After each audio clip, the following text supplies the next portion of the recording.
ఇప్పుడు Jio hot star లో ఒక కొత్త సిరీస్ ప్రత్యక్షమైంది. తమిళంలో రూపొందిన ఆ సిరీస్ పేరే brothers and sisters. Chidambaram Manivannan దర్శకత్వం వహించిన ఈ సిరీస్ ఈ రోజు నుంచే స్ట్రీమింగ్కి వచ్చింది. ముందుగా 4 ఎపిసోడ్స్ను వదిలారు. ఇకపై ప్రతి బుధవారం కొన్ని ఎపిసోడ్స్ను అందుబాటులోకి తీసుకురానున్నారు. మొదటి 4 ఎపిసోడ్స్ ఎంతవరకు కనెక్ట్ అయ్యాయనేది ఇప్పుడు చూద్దాం.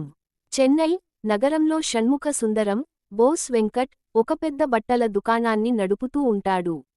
భార్య గాయత్రి శాస్త్రి, పిల్లలు జయశ్రీ, నిఖిల శంకర్, హరిణి, మీరా, జగ్గు. ఇదే అతని ఫ్యామిలీ. జయశ్రీ లాయర్గా పనిచేస్తూ ఉంటుంది.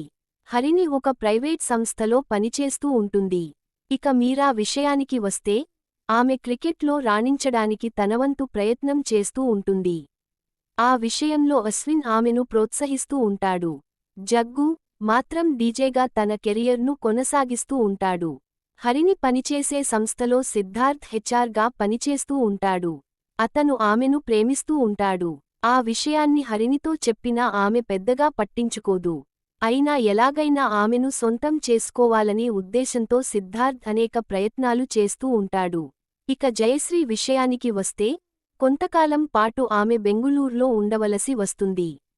అక్కడ పరిచయమైన మనోజ్తో ఆమె సహజీవనం చేయడం మొదలుపెడుతుంది. షణ్ముఖ సుందరానికి తరచూ గిరిజ అనే ఒక స్త్రీ నుంచి కాల్స్ వస్తూ ఉంటాయి. ఆమె అడిగినంత డబ్బును అతను ఏర్పాటు చేస్తూ ఉంటాడు.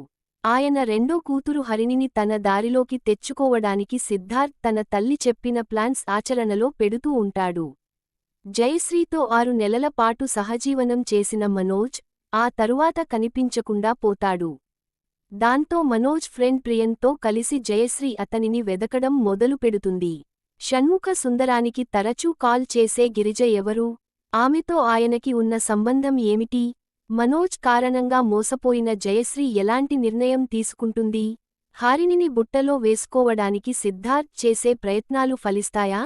క్రికెట్లో రాణించాలనుకున్నా మీరా కల నెరవేరుతుందా అనేది మిగతా కథ. కుటుంబం అంటే 4 గోడలు, ఒక పైకప్పు కాదు, ప్రేమానురాగాల నిలయం అనే డైలాగా మధ్య కాలంలో వచ్చిన ఒక సినిమాలో బాగా పేలింది. నిజం కూడా అంతే. ఒకరంటే ఒకరికి ప్రేమ ఉండాలి. ఎవరెవరు ఏం చేస్తున్నారనేది ఆ కుటుంబంలో అందరికీ తెలియాలి. ఎవరికి ఎలాంటి కష్టం వచ్చినా అది తమ అందరిదిగా భావించాలి. ఆ బాధను పంచుకుంటూనే ధైర్యంగా నిలబడాలి అనే ఒక అంశానికి కామెడీ టాచ్ ఇస్తూ దర్శకుడు ఈ కథను అల్లుకున్నాడు. తన భర్త ఎంతో గొప్పవాడని భార్య అనుకుంటుంది. అలాగే తన పిల్లలు ఎలాంటి తప్పు చేయరనే ఒక నమ్మకంతో ఉంటుంది. తన దగ్గర వాళ్లకి ఎలాంటి రహస్యాలు ఉండవని భావిస్తుంది. అలా ఒక బలమైన విశ్వాసంతో బ్రతుకుతున్న ఒక ఇల్లాలికి తాను భ్రమలో బ్రతుకుతున్నానని తెలిసినప్పుడు ఎలా ఉంటుందనే అంశాన్ని కేంద్రంగా చేసుకుని ఈ కథ విస్తరిస్తుంది.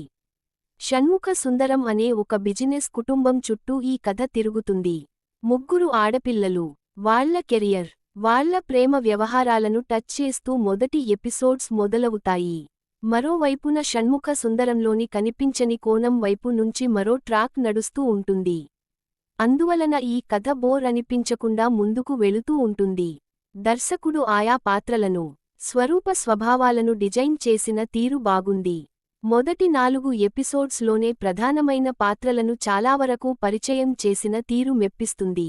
కథ ఒక ఫ్లోలో వెళుతూ ఉండగానే పాత్రలన్నీ పరిచయమవుతూ ఉంటాయి.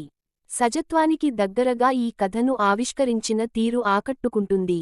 ప్రధానమైన పాత్రలను పోషించిన వాళ్లంతా తమ పాత్రలకు న్యాయం చేశారు.